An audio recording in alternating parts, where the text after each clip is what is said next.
Médias sur Africa. L'Afrique parle. Médias sur Africa. L'Afrique parle. Médias sur Africa. L'Afrique parle. To His Excellency, Mr. Lejeune Mbela Mbela, Minister for Foreign Affairs of Cameroon.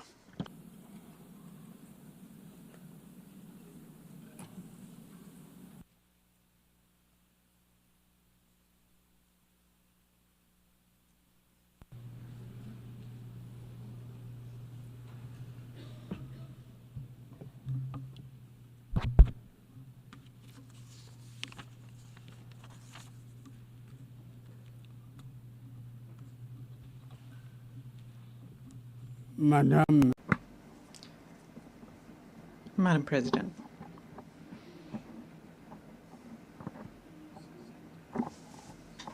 I was entrusted with the honor on behalf of His Excellency Paul Biya, President of the Republic of Cameroon, Head of State, and he instructed me to speak in his name.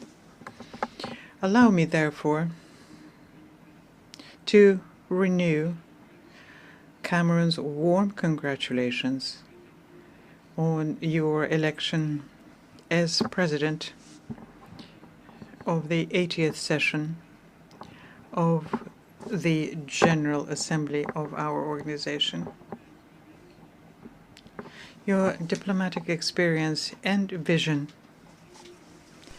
which encourage us to unite our efforts for a better future, are guarantees of success for both your mandate and deliberations throughout this session.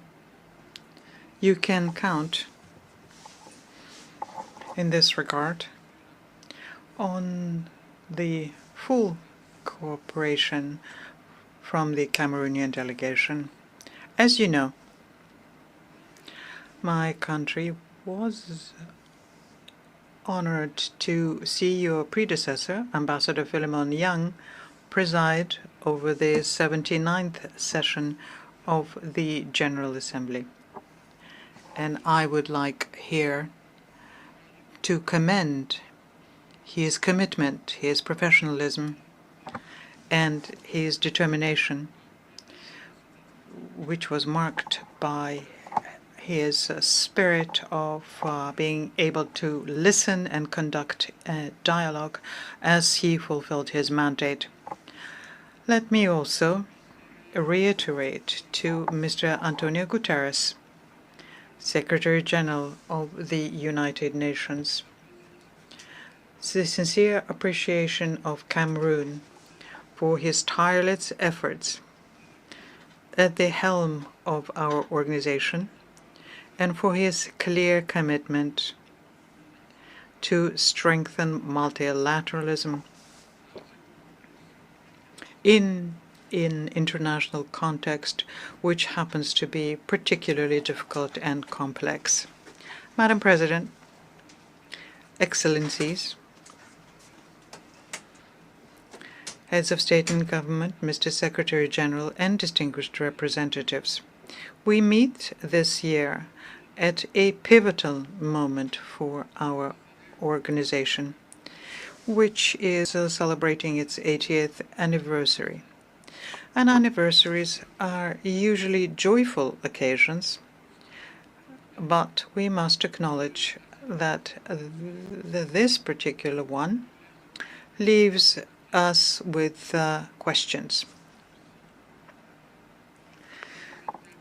This is an opportunity for us to take stock and reflect on how we can make the United Nations more effective in fulfilling its and recommendations and promises contained in the Charter. You therefore proposed in this regard, Madam President, that we pool our will, our efforts, and our resources. And you believe, and rightly so, that we are better together.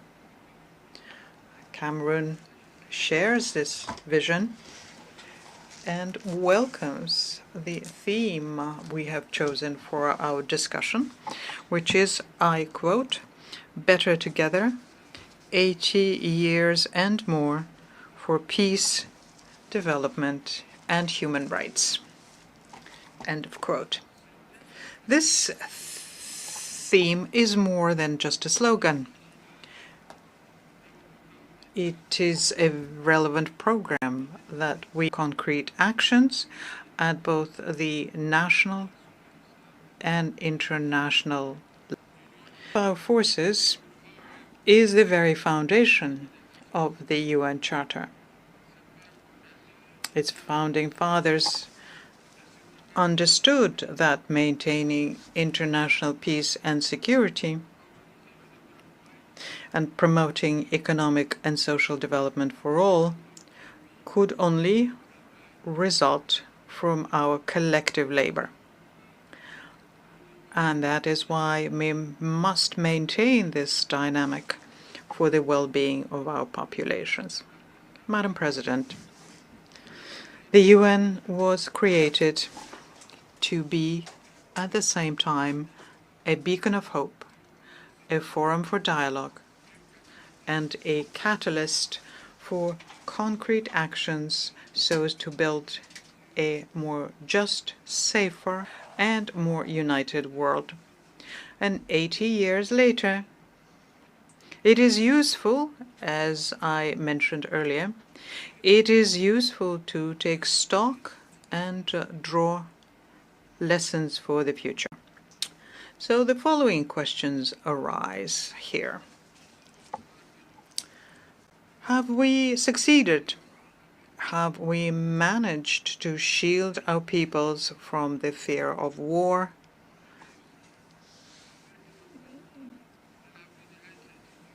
uncertainty about their future?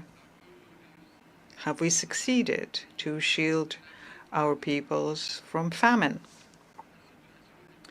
The current international situation, which is marked by numerous crises, offers a clear and negative answer to these questions. Indeed, in 2025, the global security environment remains, unfortunately, characterized by a proliferation of conflicts of all kinds to human security, including the nuclear threat, the Middle East, Latin America, or Africa. Tensions are emerging or persisting, endangering peace, stability, and international security more than ever before. The ongoing armed conflicts around the world are a painful reminder protecting extreme weather events such as storms, hurricanes, forest fires, earthquakes, landslides, which cause significant material damage and loss of human lives, not to mention various pandemics on that list. The world will only meet the challenge of development if it first wins the challenge of peace. We have a historic responsibility to choose. Either we allow war and these multiple scourges to thrive, or we offer our children a stable, united, and prosperous world. Development of many countries, and yet economic development through the Sustainable Development Goals remains a primary objective that the United Nations must attain for the well-being of our people, for the well-being of our peoples.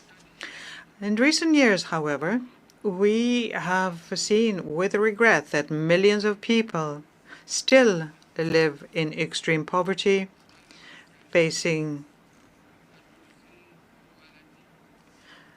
disease and food insecurity.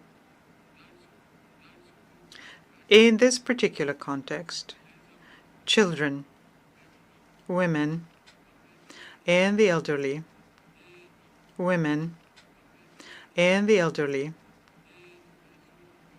and people with expanded, many children and young people. At the same time, we observe a decline in life expectancy. We see deteriorating health indicators and a critical shortage of healthcare professionals, especially in Africa. With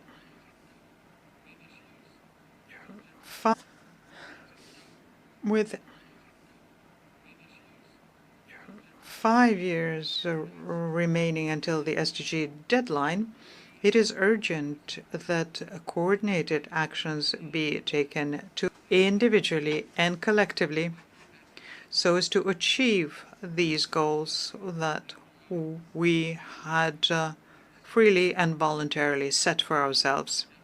Your Excellencies, ladies and gentlemen, Cameroon, a ward of the United Nations, remains committed to the purposes and principles of the United Nations Charter and spares no effort under the high leadership of His Excellency Paul Biya, President of the Republic, to promote peace and international security. And in this spirit, my country actively participates in UN peacekeeping operations and, through its 3 major specialized schools, trains police, gendarmerie, personnel who take part in these operations. Moreover, Cameroon remains consistently engaged in the fight against terrorism in general, and in the Sahel, and particularly in economic terms. My country has adopted an ambitious national strategy that promotes harmonious economic and social development across the nation, whilst advancing democracy, respect rights, and good governance. This allows us to progressively and systematically realize the Sustainable Development Goals and the African Union's Agenda 2063, among others. Madam President, ending solutions to global climate change and to protecting wildlife and biodiversity. He will always do its part, and in terms of financing, will be honored. For Cameroon, it is essential that the efforts of developing countries be supported. In this regard, it is worth recalling yet once again that over a decade ago, developed countries pledged collectively to mobilize $100 billion annually to support climate change efforts. The same applies to development aid, which was set at 0.7% over 50 years ago. To date, none of these promises have been fulfilled. Cameroon believes that it is time for the these funds, which were expected to be effectively mobilized to support the substantial efforts made by developing countries, especially in Africa, to preserve our shared environment for the benefit of all. On another front, Cameroon is mobilizing resources for major projects in education, health, infrastructure, and rural development, etc., all aiming to bring about structural transformation in our country. We take this opportunity here to thank our multilateral and bilateral partners who support us in this endeavor. And we encourage them to strengthen this partnership, help us achieve our goals. Your Excellencies, the Pact for the Future and its two annexes, namely the Digital Compact and the Declaration for Future Generations, require that we implement them. Similarly, the recent final documents that came out of the Nice and the Seville conferences, as well as the Yaoundé Declaration on Sustainable Blue Economy in the Gulf of Guinea, reaffirm commitments regarding financing and access to technologies, especially in this digital and artificial intelligence era, as decisive factors for promoting sustainable development. Cameroon welcomes these advances and the commitments made during these occasions for reforming the international financial architecture, and very much to see the realization of other long-awaited reforms, notably that of the United Nations Security Council, to allow Africa to occupy its rightful place in line with the Esselwini Consensus and the Sirte Declaration. Pact on the Right to Development. The eventual adoption of this important instrument will mark a milestone in human history by unequivocally affirming that development is a fundamental right and not a privilege. Madam President, Your Excellencies, ladies and gentlemen, at this pivotal moment in the history of the United Nations, we must act. It is imperative obligation that we cannot ignore. This requires, in my view, respecting our commitments to development financing, fulfilling our promises for peace, and ensuring the effectiveness of our choices in human rights and humanitarian assistance. In the years to come, we must strengthen the foundations of lasting peace, rooted in prevention, resilience, and justice. And we have the means to do so, especially now when global wealth in 2025 has reached unprecedented levels and technological development for all. In conclusion, and as a call to action, we must do better and we must do more so that the United Nations fulfills the promises made to the peoples of the world and becomes more than ever the engine of strengthened multilateralism, fair and equitable cooperation, and reimagined solidarity in the face of the concerning rise of multipolarity. I thank you for your kind attention. Média to Africa. L'Afrique parle.